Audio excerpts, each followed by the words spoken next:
بسم الله الرحمن الرحيم. الحمد لله رب العالمين، والصلاة والسلام على المبعوث رحمة للعالمين نبينا محمد وعلى آله وصحبه ومن تبعهم بإحسان إلى يوم الدين. أما بعد.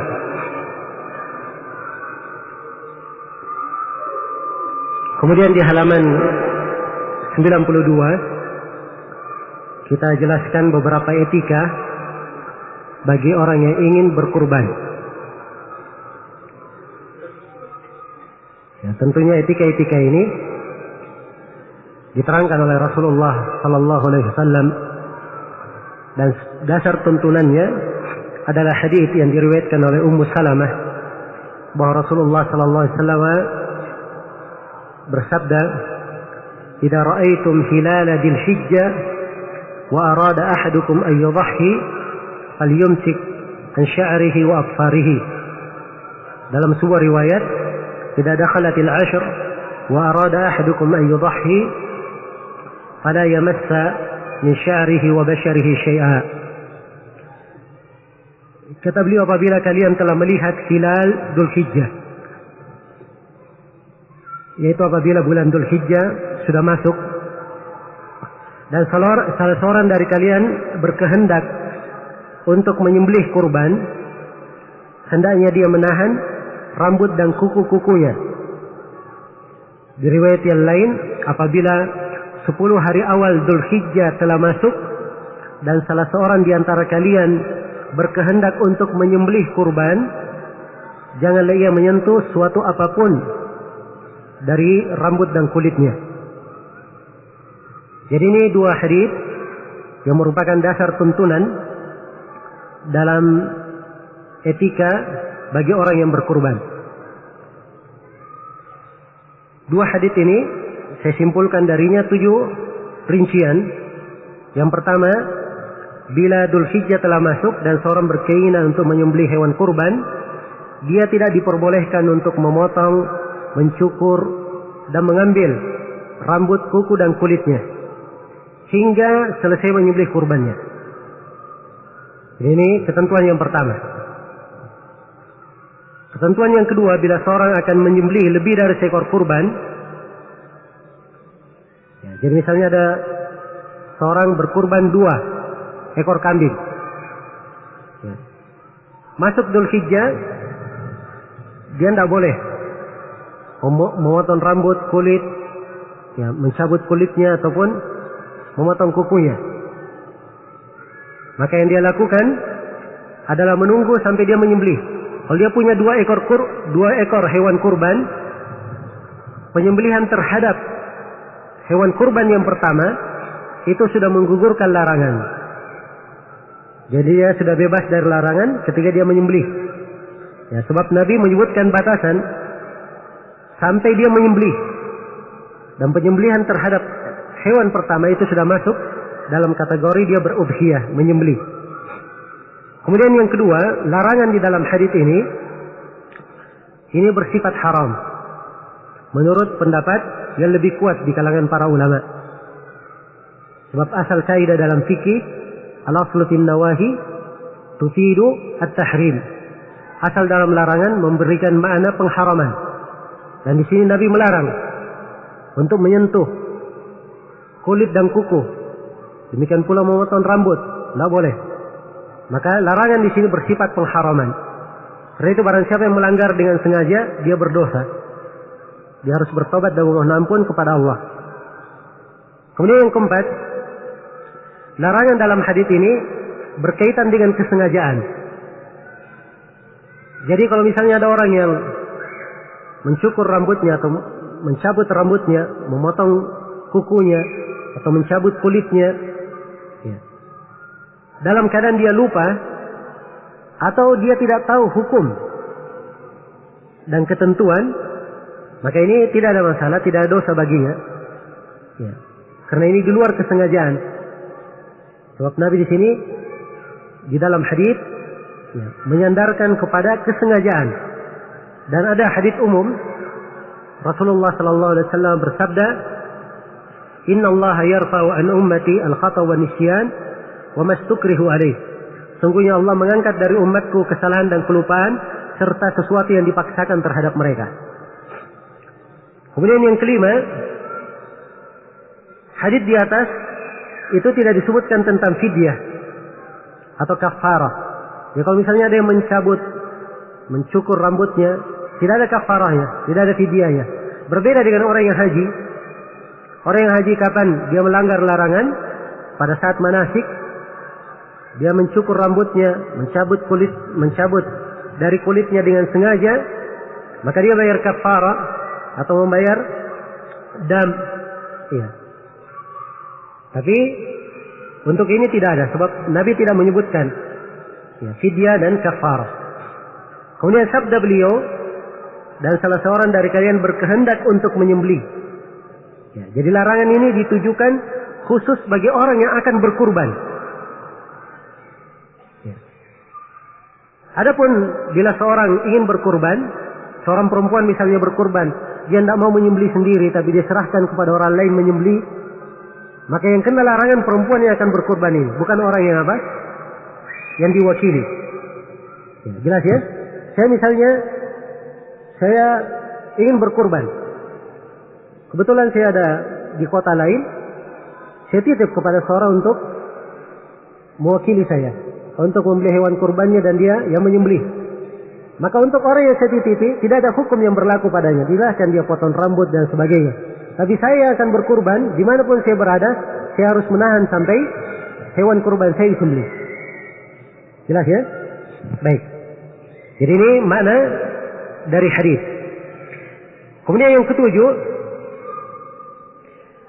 tentang masalah memotong rambut, kuku dan kulit ini juga hal yang berlaku ya pada segala keadaan, kecuali kalau keadaan yang memang darurat. Keadaan darurat. Ya, misalnya seorang terpotong kukunya, kalau tidak dicabut, maka akan membahayakannya, akan menyiksanya. Maka tidak ada masalah, dia lanjutkan, dia potong. Ya. Sebab di musim haji saja dibolehkan. Ya. Padahal di musim haji itu larangan-larangan lebih berat, sampai ada dendanya bagi siapa yang melanggar. Bersama dengan itu dibolehkan dalam keadaan darurat. Maka tentunya di penyembelihan kurban itu adalah hal yang lebih dibolehkan. Kemudian di halaman 56 saya terangkan syarat-syarat penyembelihan. Ya, sebenarnya syarat-syarat penyembelihan ini terkait di dalam hukum seputar menyembelih. Ya, tapi karena penyembelihan kurban ya diperlukan etika dan tata cara penyembelihan, maka saya sebutkan di sini syarat-syarat penyembelihan, dan di pembahasan berikutnya saya sebutkan beberapa hukum terkait dengannya. Saya sebutkan di sini ada 10 syarat. Sembelihan itu dianggap sebagai sembelihan yang syah. Syarat yang pertama, hendaknya penyembelih adalah orang yang waras dan mumayyiz. Jadi si penyembelih dia harus orang yang waras. Keluar darinya orang yang tidak waras. Sebab orang yang tidak waras, dia tidak tahu apa yang disembelih. Ya. Kemudian harus mumayyiz. Mumayyiz ini adalah anak yang kalau dia ditanya, dia memahami apa yang ditanyakan dan bisa menjawab. Itu mumayyiz namanya. Ya. Dasar tentang ini adalah firman Allah Subhanahu wa taala, illa ma dakkaitum. Ketika disebutkan hewan sembelihan yang diharamkan, kemudian disebut yang dihalalkan, kecuali apa yang kalian lakukan tazkiyah padanya.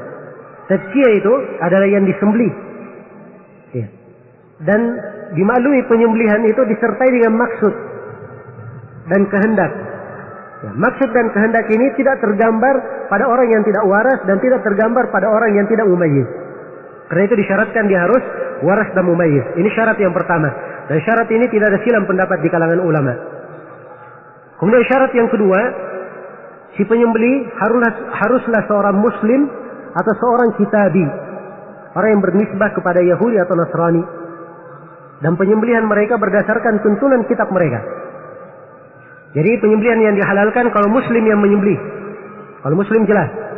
Demikian pula kitabi, ahlul kitab, Yahudi atau Nasrani menyembelih, kalau penyembelihannya sesuai dengan cara kitab mereka, itu juga dihalalkan. Dalil halalnya adalah ayat di surah Al-Maidah, Al-yawma uhilla lakum at-tayyibat wa ta'amul ladina utul kitaba hillun lakum wa ta'amukum hillun lahum. Pada hari ini telah dihalalkan bagi kalian yang baik-baik. Makanan ahlul kitab sebelum kalian adalah halal bagi kalian, dan makanan kalian adalah halal bagi mereka. Jadi disebut makanan mereka halal bagi kita, dan makanan kita halal bagi mereka. Iya. Demikian pula telah syah dari Nabi sallallahu alaihi wasallam, beliau memakan sembelihan perempuan Yahudi yang menghadiahkan kambing kepada Nabi, walaupun diketahui setelah itu kambing itu ditaruhi racun oleh si perempuan Yahudi ini. Ya. Dia mengatakan kalau kamu bukan Nabi pasti kamu akan mati. Dia hanya mau menguji.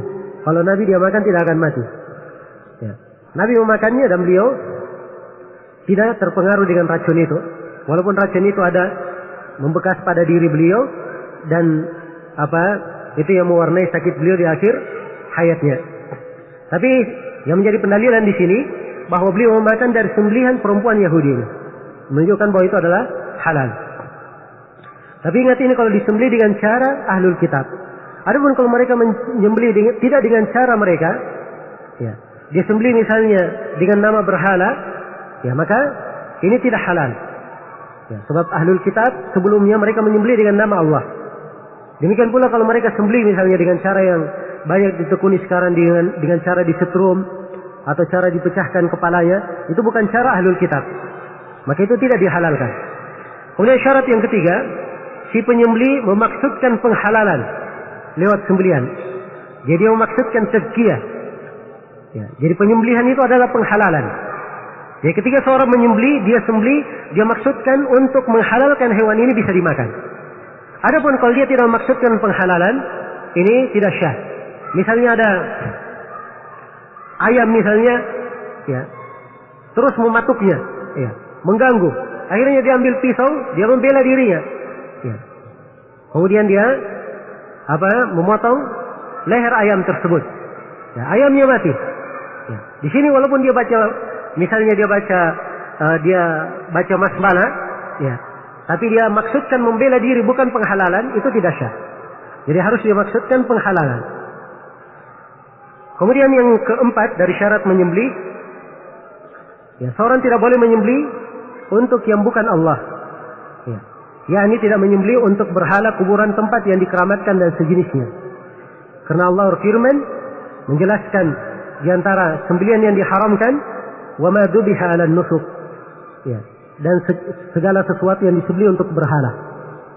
Dan juga Rasulullah bersabda, la'anallahu man dhabaha li ghairillah. Allah melaknat siapa yang menyembelih untuk selain Allah. Kemudian syarat yang kelima, penyembelihan harus dilakukan dengan membaca nama Allah. Harus membaca nama Allah. Ya, Allah berfirman, faqulu mimma dzukira smullahi 'alaihi in kuntum bi ayatihi mu'minin. Makanlah apa yang disebut, makanlah segala daging hewan yang disembelih dengan menyebut nama Allah, jika kalian beriman kepada ayat-ayatnya. Iya. Dan juga saya sebutkan ayat larangan menyembelih segala sesuatu yang tidak disebut nama Allah Subhanahu wa taala. Ya, jadi harus disebut nama Allah. Ya, paling kurang dia membaca basmalah. Paling kurang dia membaca basmalah. Dan kalau dia ingin lengkap dia membaca bismillah Allahu akbar. Iya. Dan akan saya sebutkan tuntunan lain dalam masalah bacaan. Kemudian di sini ada sebuah pembahasan, saya terangkan di sini tentang orang yang lupa membaca basmalah. Ya. Dia ditugasi memotong sembelihan. Ya. Karena potongannya banyak, ya. Ada kambing di depannya bismillah, bismillah, bismillah. Lewat kambing akhirnya dia hanya ingat memotongnya saja, lupa baca basmalahnya. Sekarang hewan yang dipotong ini oleh orang yang lupa baca basmalah, halal atau tidak? Ini saya sebutkan pembahasan di sini dan saya kuatkan bahwa pendapat kebanyakan ulama itu lebih tepat untuk dipegang. Bahwa sembelihan orang yang lupa membaca basmalah itu hukumnya halal.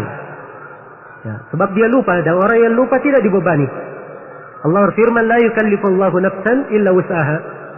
Allah tidak membebani seseorang melainkan sesuai dengan kesanggupannya. Ya. Dan di dalam sebuah hadits dari Aisyah, satu kaum datang kepada Nabi sallallahu alaihi wasallam, ya. Dan mereka menyebutkan bahwa mereka mendapatkan hadiah daging. Kami tidak tahu daging ini disembelih menyebut nama Allah atau tidak. Ya, kata Nabi, kalian baca nama Allah dan silahkan kalian makan. Ya. Jadi orang ini ragu, ini dibaca bismillah atau tidak. Makin ragu seperti ini saja, Nabi memerintah untuk membuang keraguan. Sepanjang sembelihan itu berasal dari orang yang syah sembelihannya, asalnya syah untuk dimakan, silahkan baca basmalah dan asalnya halal. Kecuali yakin ya bahwa itu sembelihan tidak menyebut nama Allah, baru haram untuk dimakan. Ya, demikian pula lupa. Kalau seorang lupa maka sembelihannya insyaallah taala tetap dianggap halal. Kemudian yang keenam dari syarat penyembelihan, seorang tidak boleh melafazkan nama apapun selain nama Allah. Jadi harus disebut nama Allah saja. Ya. Kalau disebut misalnya nama berhala, ya, ataupun dia sebut nama malaikat, nama nabi, maka ini tidak halal. Sebab ini namanya mempersekutukan Allah. Ya. Dan Allah Subhanahu wa taala telah berfirman, "Hurrimat 'alaikumul maitatu wad-damu wa lahmul khinzir wa ma uhilla li ghairillahi bih." Ya. Telah diharamkan bagi kalian bangkai, darah, daging babi dan apa yang disembelih untuk selain nama Allah. Ya, kalau disebut diihlal, disebut nama selain nama Allah, siapa saja itu tidak halal. Ya, ini ayat dari surah Al-Maidah ya. Dan ayat yang seperti ini banyak dalam Al-Quran. Ada beberapa ayat. Ada di surah Al-Baqarah, ada di surah Al-Maidah, ada di surah An-Nahl. Ya. Yang ketujuh, syarat yang ketujuh, hewan harus disembelih dengan menggunakan benda tajam. Ya. Benda tajamnya bisa berupa besi, kayu, kaca, ataupun benda yang lain. Ya. Tapi harus diingat bahwa benda tajam itu bukan berupa gigi atau kuku. Sebab kalau dia dari gigi atau kuku, itu dilarang oleh Nabi. Menyerupai orang-orang kafir. Ya. Sebab kuku itu pisaunya orang-orang Habasyah. Dan gigi, dia adalah tulang. Dan tulang itu makanannya jin. Tidak boleh dipakai untuk menyembelih. Ya, ukurannya apa saja yang merupakan benda tajam. Karena itu Nabi bersabda, ya, dalam hadis Rafi' bin Khadij riwayat Bukhari dan Muslim, beliau bersabda, ma anharad dam wa dzikra smullahi fakul. Apa yang sesuatu itu, segala sesuatu yang tertuangkan darah dan telah disebut nama Allah terhadapnya, maka makanlah. Ya, kalau sudah disembelih, mengalir sudah darah darinya dan disebut nama Allah, kita boleh untuk memakannya. Jadi disebut dengan benda tajam. Dan di sini saya sebutkan sebuah hadis yang sangat indah sekali, mempunyai banyak kandungan fikih.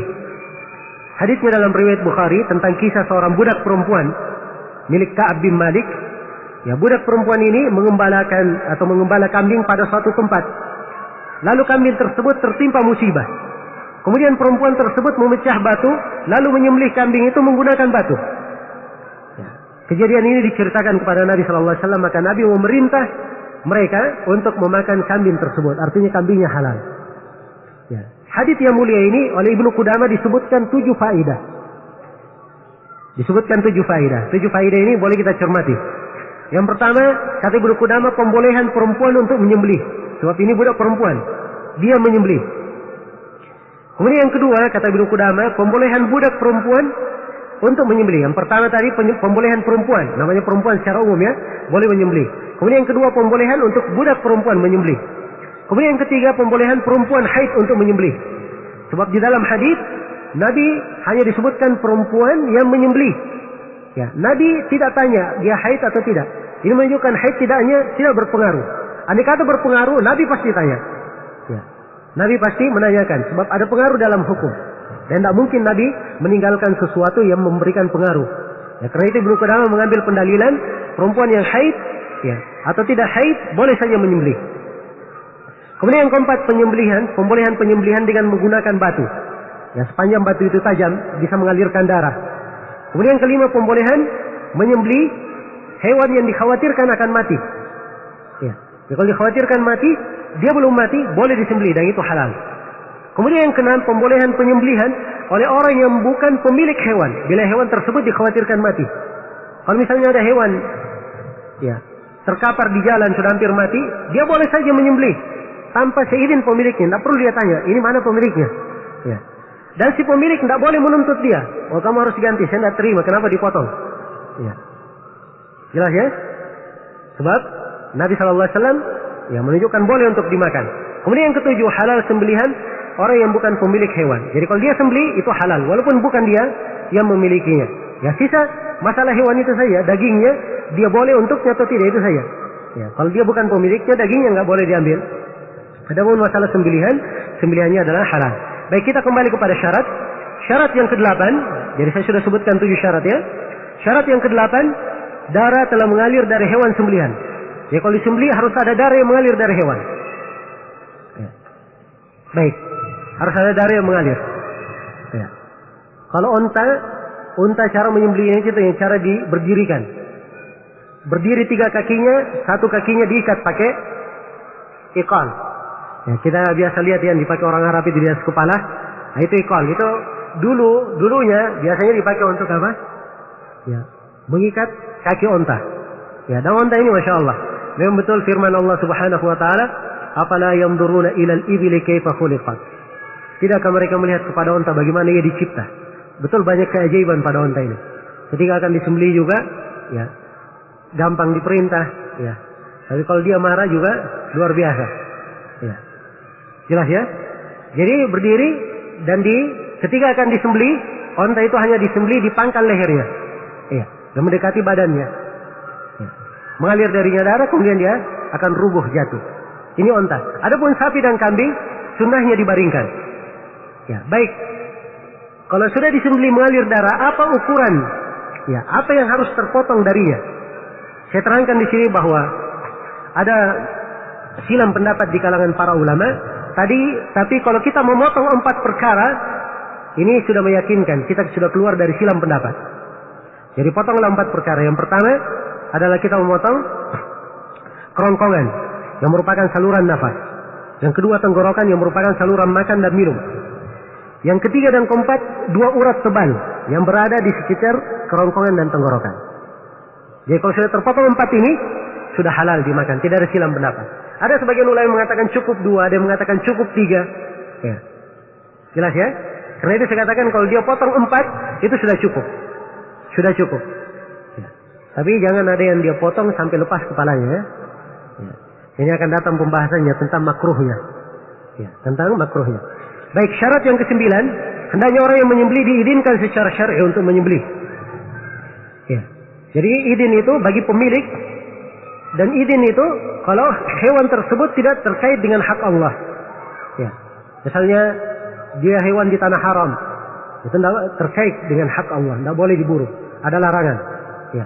Kemudian syarat yang ke-10, hendaknya penyembelihan terjadi pada saat hewan masih hidup. Ya, kalau hewannya sudah mati disembelih, ya, itu tidak berguna sebab dia sudah menjadi bangkai.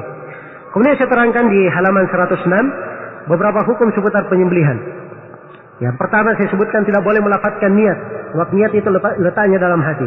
Ada pun membaca Bismillah Allahu Akbar kemudian doa, itu lain lagi, bukan niat itu namanya bacaan. Yang namanya niat letaknya dalam hati. Kemudian yang kedua saya terangkan tentang disunnahkannya menghadap kiblat. Sebab ini terdapat dalil-dalil umum tentang sunnahnya dan juga ini yang dilakukan oleh Ibnu Umar dari kalangan sahabat, tidak ada yang menyelisihinya. Kemudian yang ketiga saya terangkan setelah membaca basmalah disunnahkan seorang membaca takbir. Jadi dia membaca bismillah itu kadar syahnya. Dia baca bismillah sudah syah. Kalau dia tambah bismillah Allahu Akbar atau bismillah wallahu akbar, maka itu lebih afdal, lebih utama. Kemudian yang keempat saya terangkan bahwa seseorang boleh berdoa, menambah doa setelahnya. Dia berkata Allahumma anni wa an ahli baiti misalnya. Ya Allah ini untuk saya dan untuk keluargaku. Misalnya dia diwakilkan, dia berkata Allahumma hada an fulan, dia sebut namanya si fulan dan si fulan. Misalnya, boleh saya. Ya, sebab Nabi melakukannya. Tapi ingat, ini pembolehan, bukan kewajiban. Tidak mempengaruhi hukum apa? Hukum kurban. Jadi kalau tidak disebut nama, ya, itu sudah syah dan sudah teranggap bagi orang yang berkurban. Kemudian yang kelima, ya, saya ingatkan di sini tentang wajibnya berbuat baik kepada hewan sembelihan. Ya, sebab ini perintah dari Rasulullah sallallahu alaihi wasallam. Dari perbuatan baik dan rahmat terhadap hewan, ya, tidak boleh memperlihatkan pisau di depannya ketika akan disembelih. Dan tidak boleh menyembelih hewan disaksikan oleh hewan yang lainnya. Ya, ini semuanya tidak masuk dalam perbuatan rahmat.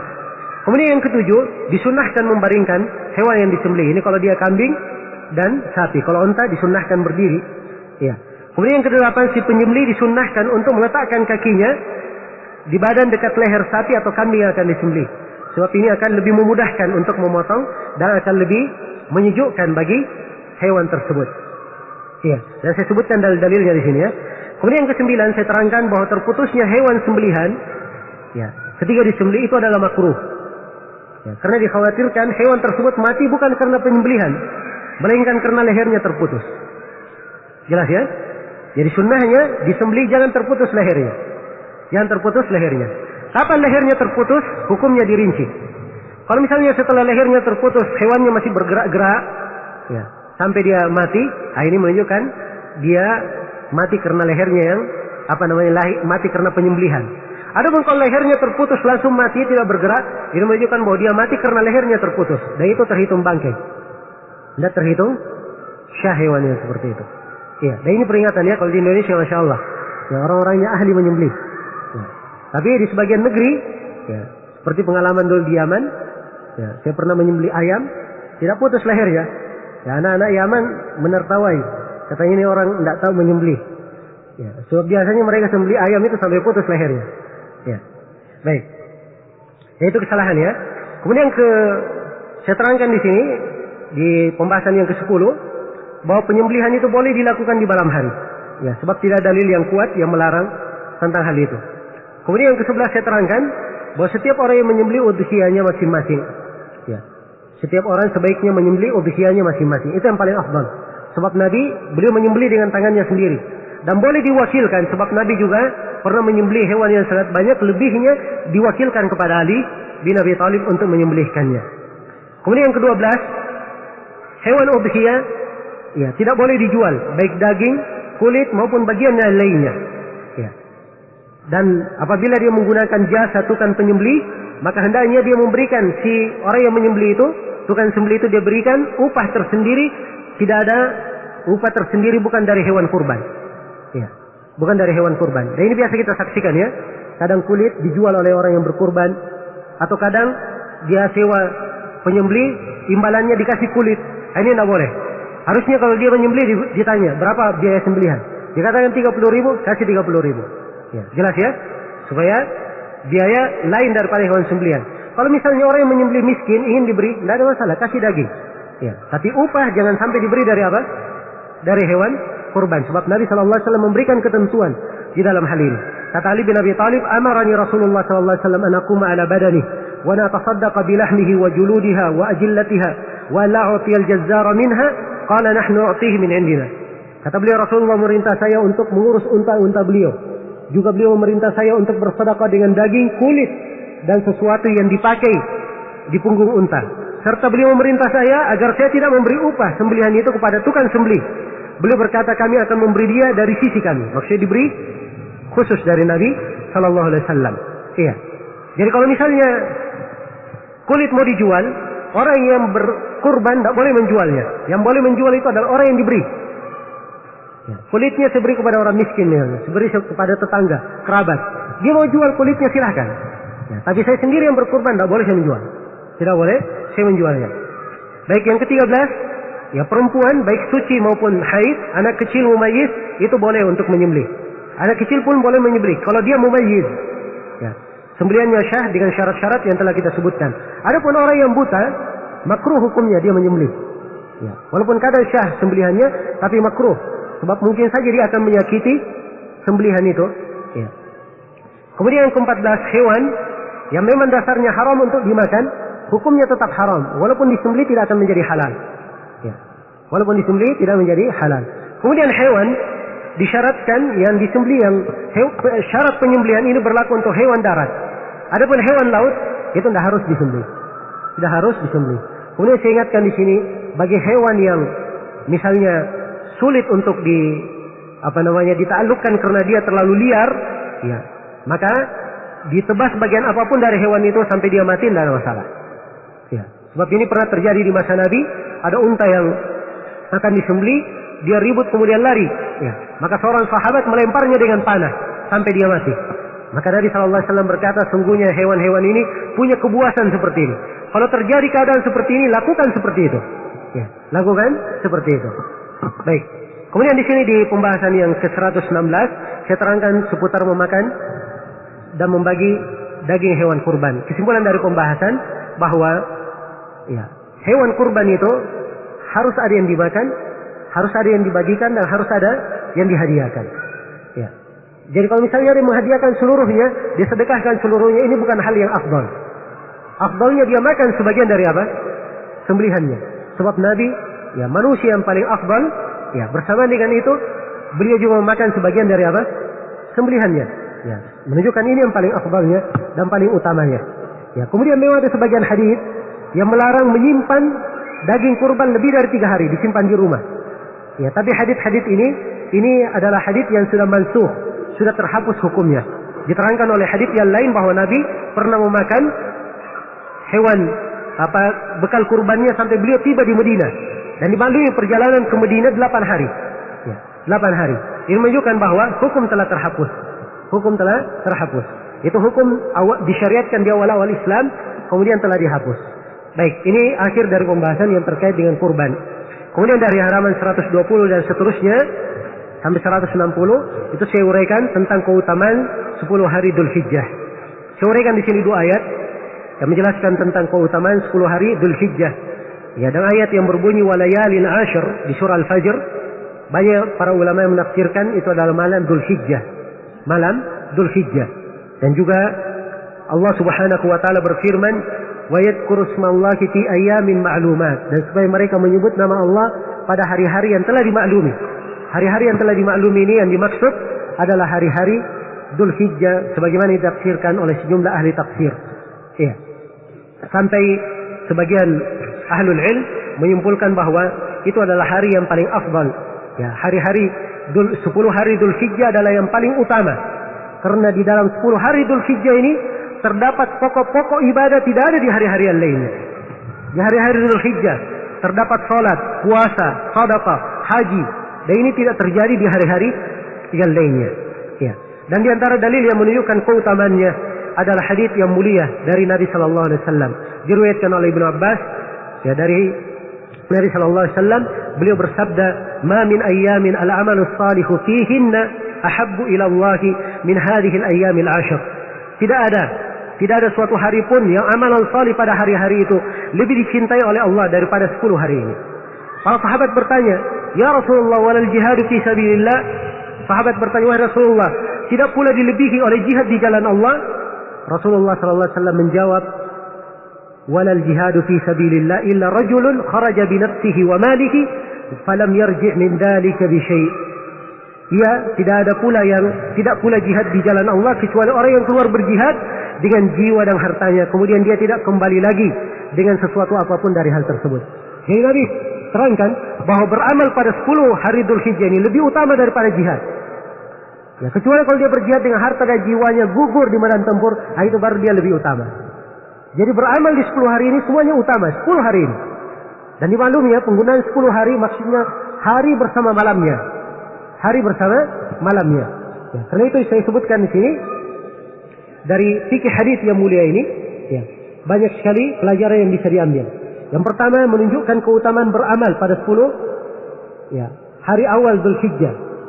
Sehingga keutamaan beramal pada hari-hari tersebut tidak terkalahkan oleh amalan apapun pada selain hari-hari, termasuk jihad di jalan Allah.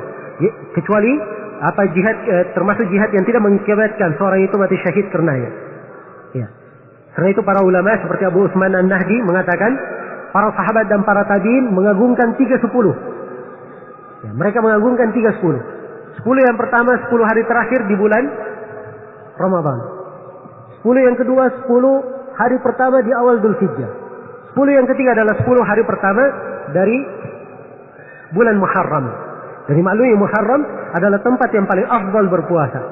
Ya, tempat yang paling afdal berpuasa. Kemudian yang kedua, keterangan bahwa amalan salih pada 10 hari pertama Dzulhijjah lebih utama daripada amalan salih yang bukan hari-hari tersebut, menunjukkan segala amalan salih dilipat gandakan. Jadi semua amalan salih dilipat gandakan. Ya. Kemudian frasa amalan salih dalam hadis kata al-amalus salih.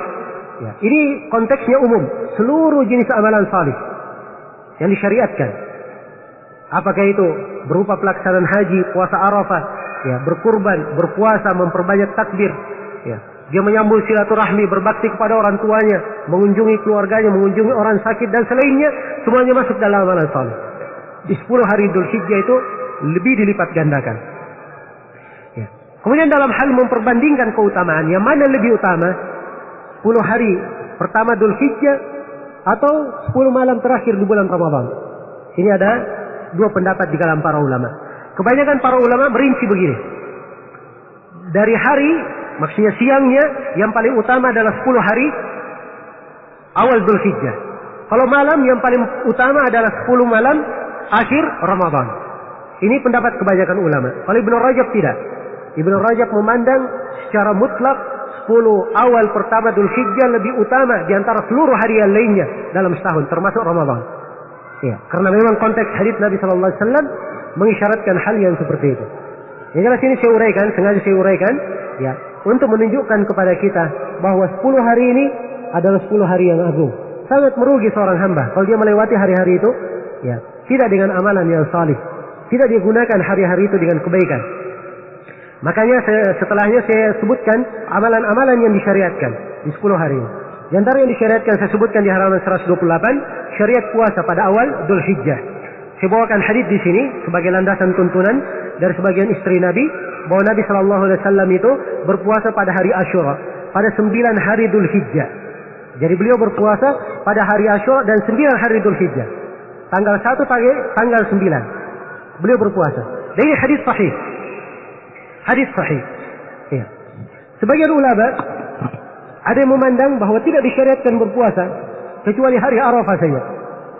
Ya, mereka berdalilkan dengan hadits Aisyah. Hadits Aisyah saya sebut juga di halaman 129. Aisyah berkata, "Ya, ma ra'aitu Rasulullah sallallahu alaihi wasallam sha'iman fil ashri qat." Saya tidak pernah melihat Rasulullah sallallahu alaihi wasallam berpuasa pada 10 hari awal Dzulhijjah. Ya, untuk hadits Aisyah ini jawabannya bahwa Aisyah berucap itu sebatas pengetahuan beliau. Ya. Adapun sahabat yang lain, mereka menetapkan bahwa Nabi berpuasa. Ya, dan yang menetapkan punya tambahan ilmu tidak diketahui oleh orang yang menafikan. Dan kaidahnya dalam ilmu ushul fikih, al-musbit muqaddam 'ala an-nafi. Orang yang menetapkan lebih didahulukan daripada orang yang menafikan.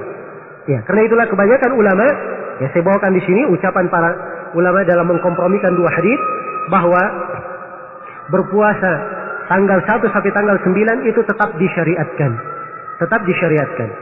Kemudian dari syariat juga, saya sebutkan di halaman 132, disyariatkan memperbanyak tahlil, takbir, dan tahmid. Ya. Ini sengaja saya beri judul pembahasan tersendiri, sebab banyak dari kaum muslimin memahami takbir, tahlil, dan tahmid itu nanti kalau mau lebaran atau malam lebaran. Ya. Dan biasanya kaum muslimin bertakbir sampai hari-hari tasyrik. Selesai hari tasyrik. Itu pun takbirnya hanya di belakang sholat saja. Dan ini kurang dalam menerapkan sunnah. Sunnahnya bertakbir itu dari tanggal 1. Mulai masuk Dzulhijjah sudah disyariatkan bertakbir, bertahlil, bertahmid, memperbanyak. Ya. Dan ini berdasarkan hadits Ibnu Umar. Ya. Riwayat Ahmad dan selainnya. Kata Ibnu Umar, Nabi sallallahu alaihi wasallam bersabda, "Ma min ayyamin a'zama 'inda Allah wa la ahabba ilayki min al-'amali fihinna min hadhihi al-ayyam al-'ashr." Kata beliau, tidak ada hari-hari, tidak ada suatu hari pun yang amalan pada hari itu lebih agung di sisi Allah. Dan tidak pula ada yang lebih dicintai oleh Allah melebihi 10 hari awal Dzulhijjah ini. Karena itu kata Nabi, "Fa'aksiru fihinna min at-tahlil wa at-takbir wa at-tahmid." Oleh karena itu perbanyaklah tahlil, takbir dan tahmid pada hari-hari. Jadi awasannya Nabi sudah mensyariatkan untuk memperbanyaknya di awal hari Dzulhijjah. Iya. Kemudian saya bawakan di sini asar dari Ibnu Abbas, juga datang dari Ibnu Umar. Ya, mereka bertakbir di awal-awal Dzulhijjah. Mereka berdua masuk pasar bertakbir, membesarkan takbirnya. Karena mereka berdua, dua sahabat yang menjadi panutan umat, maka orang-orang di pasar ikut bertakbir. Ya, heboh pasar itu dengan takbir. Ya. Abdullah bin Umar dan Ibnu Mas'ud diikuti oleh manusia. Diikuti oleh manusia. Maka ini hendaknya sunnah perlu dihidupkan. Perlu dihidupkan. Sebab dia adalah hari-hari kita mengagungkan Allah dan membesarkannya. Simbol Allah harus nampak di hari-hari tersebut. Harus nampak di hari-hari tersebut. Ya, dan saya juga merinci di sini tentang masalah takbir. Bahwa takbir itu ada dua macam. Ada takbir mutlak dan ada takbir yang muqayyad, terikat. Takbir yang mutlak ini diucapkan dari tanggal 1 sampai tanggal 13 Dzulhijjah, di mana saja, kapan saja. Dan takbir yang muqayyad itu adalah takbir setelah tanggal 10. Setelah sholat Id, dari sholat duhur sampai hari terakhir di hari tasyrik, selepas sholat disyariatkan untuk bertakbir, bertahlil, bertahmid. Seperti yang biasa kita lihat di masjid-masjid kaum muslimin ada takbir, ya, itu adalah hal yang bagus, hal yang telah dicontohkan dan dituntunkan oleh Rasulullah sallallahu alaihi wasallam. Hanya saja perlu digarisbawahi bahwa Nabi hanya mensyariatkan takbir, yakni perintah pada setiap orang bertakbir. Bukan dia bertakbir bersama-sama dipimpin oleh satu orang, tidak. Tapi setiap orang bertakbir pada dirinya, membesarkan dan mengagungkan Allah Subhanahu wa taala. Kemudian di halaman 136 saya sebutkan keutamaan puasa Arafah. Ya, bahwa puasa Arafah ini dari keutamaannya yukaffiru sanatal madiyah wal baqiyah. Puasa tersebut menggugurkan dosa tahun yang lalu dan tahun tersisa. Ya, subhanallah. Kalau seorang merasa sepanjang tahun banyak melakukan dosa, dengan puasa Arafah ini menggugurkan dosa tahun lalu dan tahun apa? Yang tersisa. Ya. Demikian pula saya sebutkan riwayat hadits yang lainnya semakna dengannya. Dan saya beri catatan bahwa dosa yang dihapuskan ini adalah seluruh dosa selain dosa besar. Kalau dosa besar itu wajib bertobat. Ada tobat khusus terkait dengannya. Yaitu menurut kebanyakan ulama. Kemudian saya terangkan juga bahwa puasa di hari Arafah ini sunnahnya itu berlaku untuk orang yang tidak di Arafah. Adapun siapa yang di Arafah berhaji, maka sunnahnya bagi orang yang berhaji dia tidak berpuasa.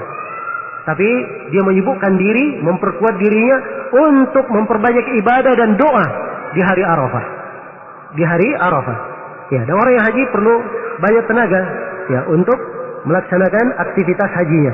Yang di luar, yang tidak melakukan haji, Allah muliakan mereka dengan puasa Arafah ini. Dengan puasa Arafah.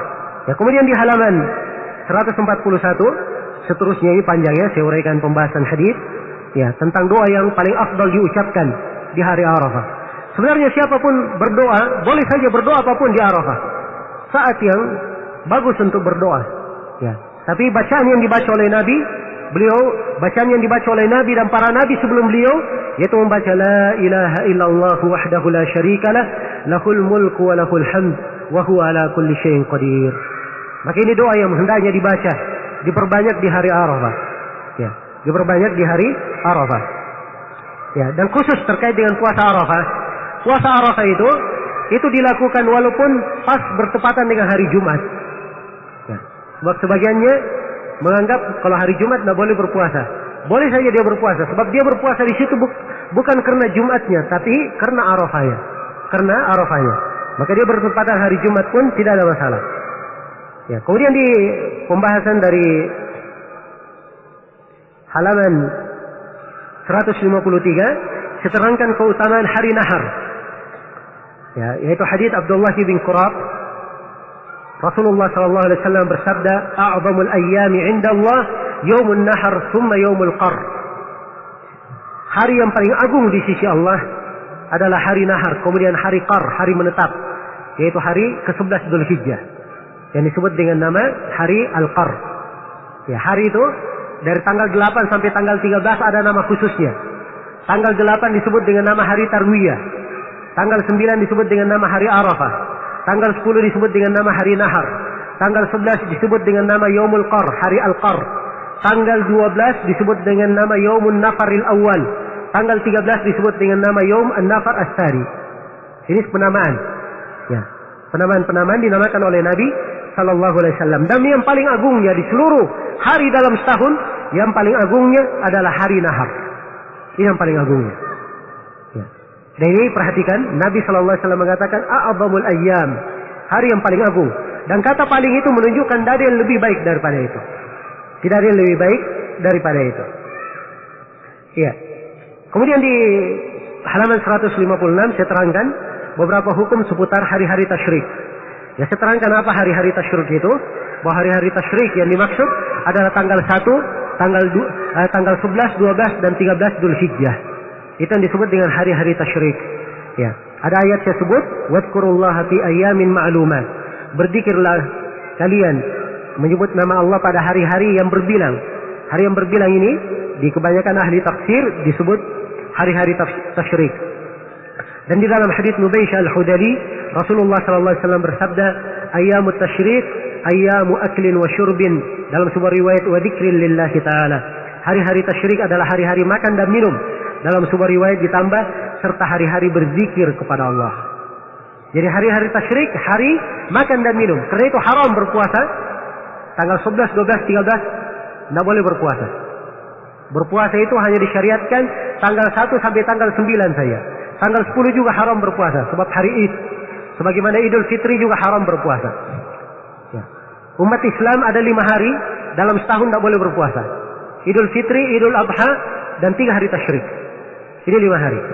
Selain daripada itu boleh berpuasa. Ya. Kemudian hari-hari tasyrik ini disyariatkan makan dan minum untuk menampakkan kegembiraan. Bukan menampakkan foya-foya dan berlebihan, tidak. Tapi menampakkan kebahagiaan, ya, kesenangan. Ya, dan diberikan kelapangan kepada anak dan istri, kepada keluarga, tetangga, dan fakir miskin. Ya.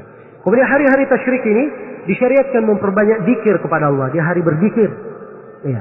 Ingat ya, karena itu merugi orang-orang yang di hari tasyrik, ya, dia kerjanya piknik, menghabiskan waktunya pada hal yang tidak bermanfaat. Ya. Dan ini adalah hal yang hendaknya seorang muslim dan muslimah, ya, menahan dirinya dari melewatkan waktu-waktu ibadah. Itu adalah nikmat Allah yang akan dipertanyakan. Ya. Kemudian baik, ini ya akhir pembahasannya terkait dengan bahasa hari-hari tasyrik. Kemudian di halaman 160 dan seterusnya saya terangkan hadis-hadis lemah seputar udhiyah. Ya. Saya di beberapa buku, ya, di buku ini, di buku pembahasan tentang Lailatul Qadri, ya, saya terangkan beberapa hadis lemah. Kalau saya pandang hadis lemah itu banyak bertebaran di masyarakat. Ya, sebab dia menyampaikan hadis, dia katakan Rasulullah bersabda. Padahal tidak syah dari Nabi. Itu artinya dia mengucapkan sesuatu yang bukan Nabi mengucapkannya. Karena itu wajar kalau diingatkan. Wajar kalau diingatkan. Ya. Dan saya bawakan di sini ada 9 hadis. Ya, walaupun masih banyak hadis yang lain, saya waktu karena tidak mencukupi waktu itu, saya hanya batasi pada 9 hadis. Mudah-mudahan di kesempatan yang lain insyaallah taala bisa dimasukkan hadis-hadis yang lainnya. Dan di sini ada banyak hadis ya yang sering kita dengarkan, seperti hadis yang setiap rambut dari kurban itu dapat 1 pahala. Itu ada kelemahan. Betul, ibadah kurban itu punya banyak keutamaan. Tapi tidak boleh digambarkan dengan sesuatu yang tidak digambarkan oleh Nabi sallallahu alaihi wasallam. Baik, ini mungkin yang saya bisa sampaikan terkait dengan pembahasan buku ini. Dan saya bermohon kepada Allah Subhanahu wa taala yang Maha Agung lagi Maha Mulia, yang Maha Pemurah lagi Maha Penyayang. Semoga apa yang kita dengarkan dan kita kaji dari buku ini bermanfaat untuk kita semua. Dan saya bermohon kepada Allah Subhanahu wa taala keikhlasan dalam berucap dan beramal. Dan semoga apa yang kita tulis dan apa yang kita baca dan apa yang kita dengarkan semuanya bermanfaat untuk kita semua, membawa berkah dan kebaikan untuk kita semua di dunia dan di akhirat. Innahu waliyyu dzalika wal qadiru alaih, wallahu taala alam.